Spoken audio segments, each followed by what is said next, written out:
Sinimulan na ang pamimigay ng danyos sa ilang human rights victims nung panahon ng martial law. Target na maibigay ang compensation para sa nasa 4,000 claimants na inaprubahan ng batas hanggang sa Mayo ng susunod na taon. Pero ayon sa mga biktima at kaanak na mga nasawi, walang anumang halagang tutumbas sa hirap na kanilang dinanas nung martial law. May report si Marisol Abduraman. Maaga pala ang ganito na kahaba ang pila sa tanggapan ng Human Rights Victims Claims Board sa UP Diliman.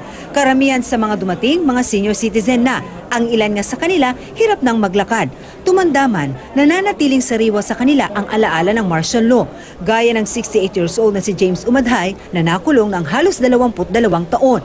Linublob ako sinodoro, binugbog. At ang pinakamasakit, yung 110 volts pinasok sa ari ko. Paunang bayad pa lang ang ibinigay sa mga biktima. Ang pinakamababa ay 12,500 kasi yun yung kalahati ng value ng 1 point. Very challenging itong aming pinagdaanan kasi lumobo nga ng sobra. Ang halos 400 nabigyan ngayong hapon mula Metro Manila ay mula sa 4,000 claimants na inaprobahan ng batas. Pero para sa mga biktima at kanilang mga kaanak, walang anumang halaga ang maaaring tumumbas sa kanilang naranasan noong martial law. Lalo na't hanggang ngayon, bangungot pa rin sa kanila ang madilim na nakaraan. Ang 91 anyos na si Angelina Arevalo na wala ng asawa at anak noong martial law. 2 years bago namin nalaman na nakakulong na pala siya.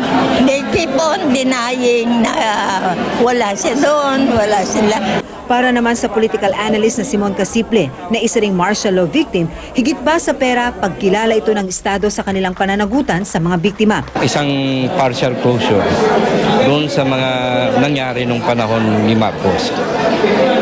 Partial kasi yung Marcos family ay hindi kumikilala na mayroong kasalanan at responsibilidad si Ferdinand E. Marcos mismo. Hindi naman lahat ng dumating ay umuwing may biyaya. Ang 85 years old na si Nertrudes Katutokan bigong makuha ang kanyang claim. Nakatanggap kayo ng notice na isa kayo doon sa makakatanggap? Oo. Pero hindi sinabi na ngayon kayong araw mga... Hindi naman sinabi.